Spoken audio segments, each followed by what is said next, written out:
1, 2, 3, come on!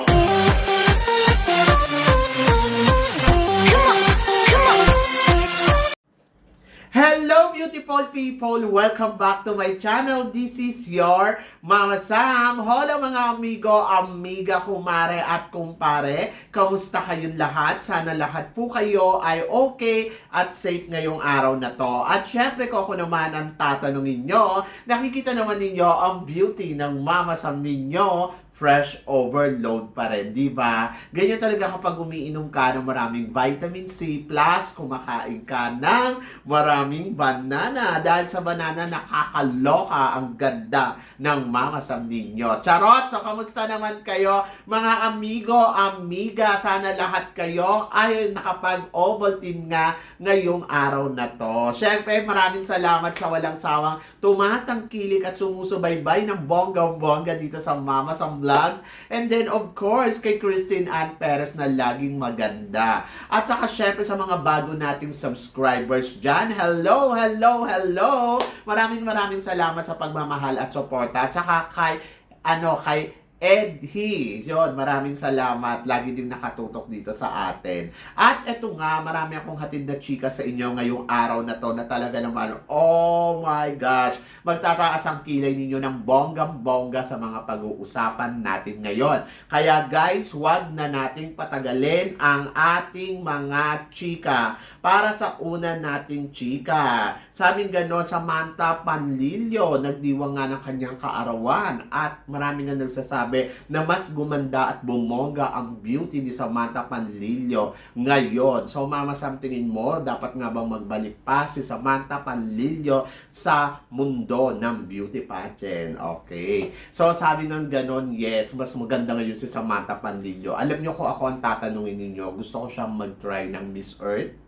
Dahil sa Miss Earth talaga namang suwak na suwak ang ganda, ang talino ng Samantha Panlilio. Pero kung gusto niya mag-Miss Universe, why not? Diba? Try niya uli one more time. Medyo mahirap lang para kay Samantha manalo talaga ng Miss Universe. Pero naniniwala ako na kaya ni Samantha manalo ng Miss Earth. Kung sasali siya sa Miss Earth, parang mas malapit ang corona sa kanya. Diba? So yun. So syempre happy birthday kay Miss Samantha Panlilio na talaga naman, oh my gosh, ang ganda ng ate ko ngayon. At syempre, mahal ko yan, diba? So yun. So good luck at sana makita uli natin si Samantha na mag-join uli sa beauty pageant. So I'm happy for her dahil nakikita ko na talaga namang masaya ang Samantha ngayon.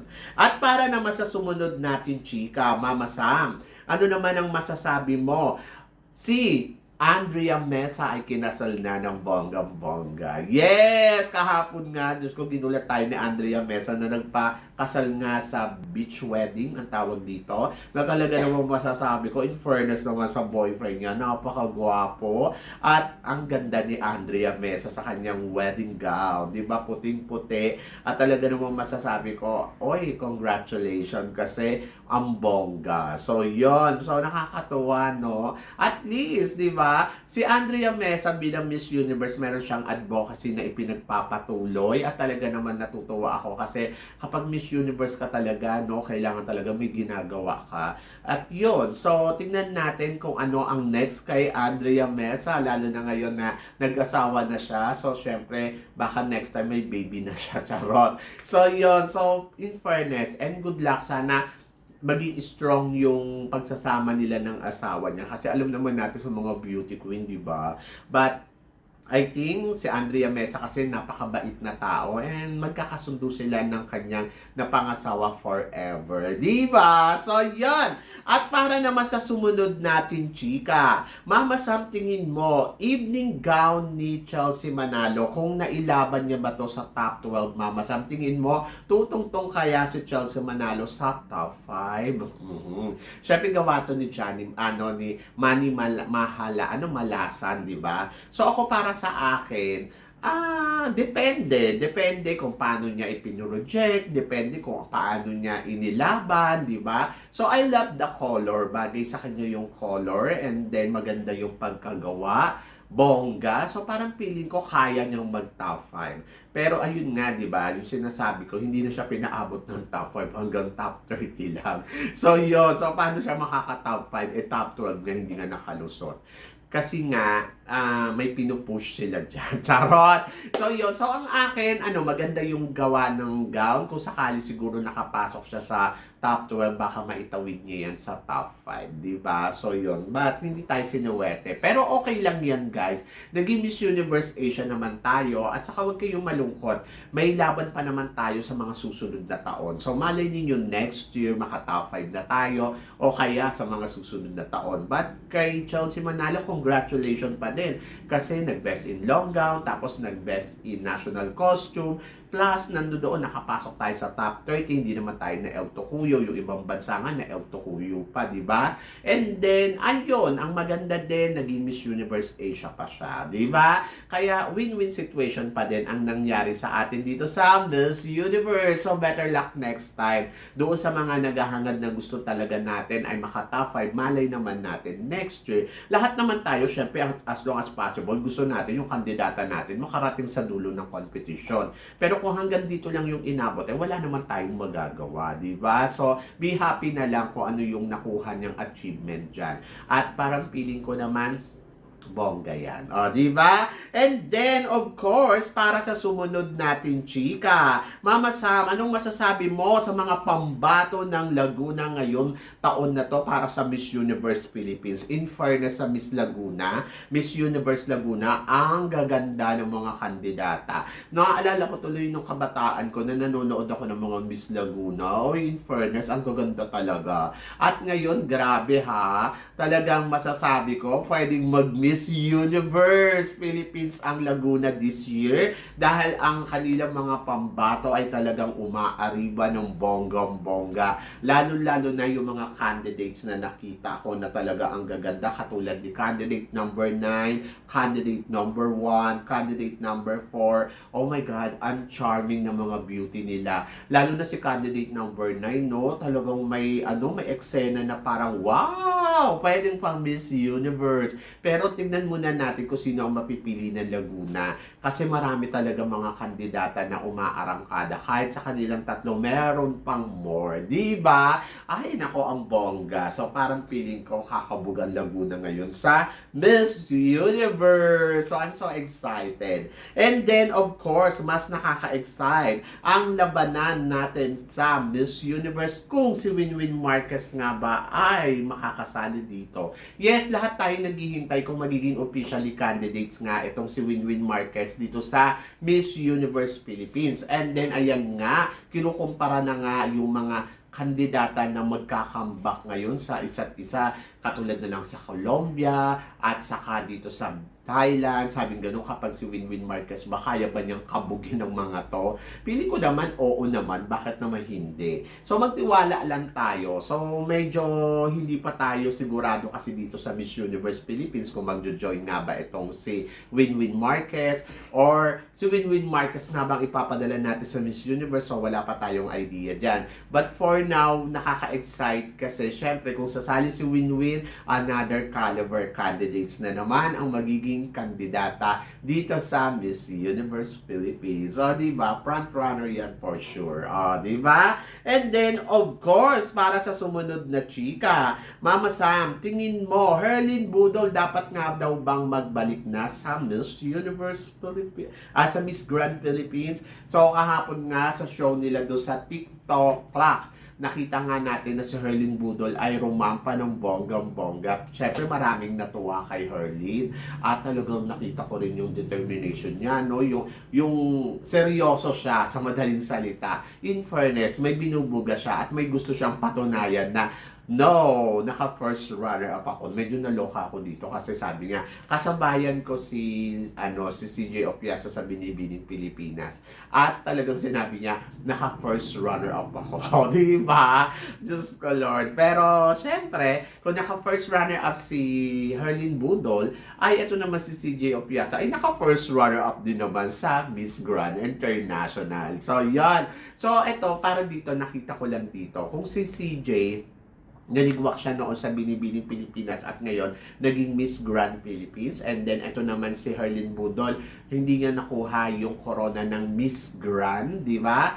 Pero siguro talagang pag-igihan lang at paggandaan ng maigi ni Herlyn Budol, malay mo, siya na ang susunod natin mai-represent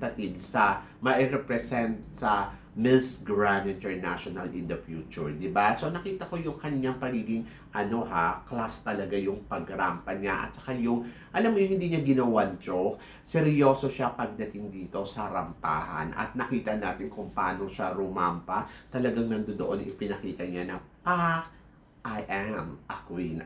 Di ba? So yun. And I hope na sana ay manalo siya in the future. So, pagandaan niyo lang yung Q&A. Kaya niya yan, di ba? At sana na-inspired siya ng bonggang-bongga, di ba? So, yon. At para naman sa sumunod natin, chika, Mama Sam, kalibreng Baguio, aarangkada na sa international pageant. Tingin mo, Mama Sam, kakabog nga ba ang beauty queen na si Miss World Philippines at saka si Miss Supra National Philippines? Oh my gosh, exciting to. Dahil nga ito nga si Krishnan Gravides ay handang-handa na para sa kanyang laban sa Miss World. And then ito naman si Tara Valencia naman ay para sa supranational. Parehas di kalibre, parehas na talagang masasabi ko, oh my gosh, talagang matinik talaga pagdating sa rampahan at naniniwala ako na kayang-kayan talaga nilang makipagbardagulan sa international pageant. So dito masusubukan ang lakas, ang galing ng kandidata na galing sa Baguio kasi wala pa nakakarating sa international pageant First time pa lang talaga nila natatalon o makikipagliksahan sa international stage. So ito nga si Krishnan Gravides at saka si Tara Valencia. Parang feeling ko naman na talagang aariba sila. So tingnan natin kung mag-uuwi sila ng corona. Pero yung caliber nilang dalawa ay wala akong masabi. Talagang palaban, talagang kabugera at talagang masasabi ko, abangan natin to. So, yan! Nakakaloka. Pero itong mas nakakaloka. Sabing ganun, dapat daw bang bumalik itong si Christy McGarry bilang kandidata ng Miss Universe Philippines.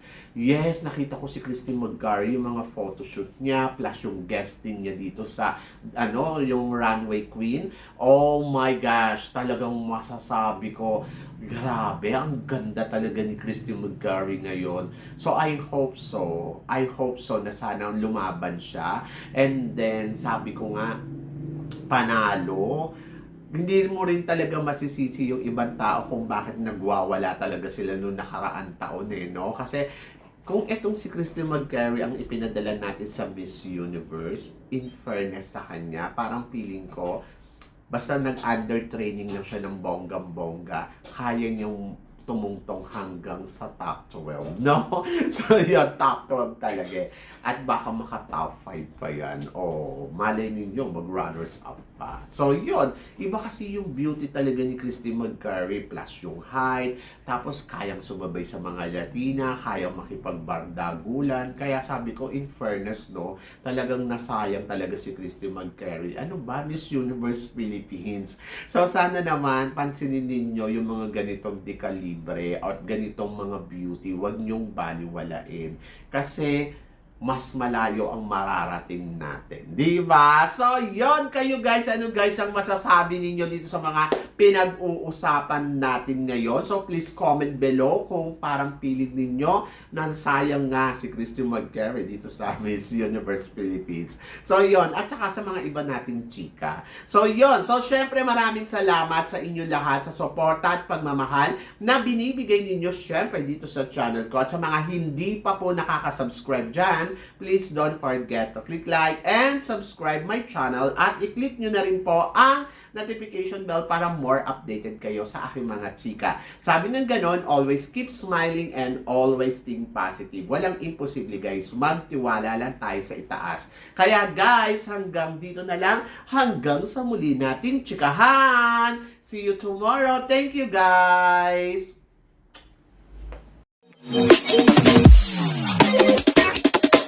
Thank you.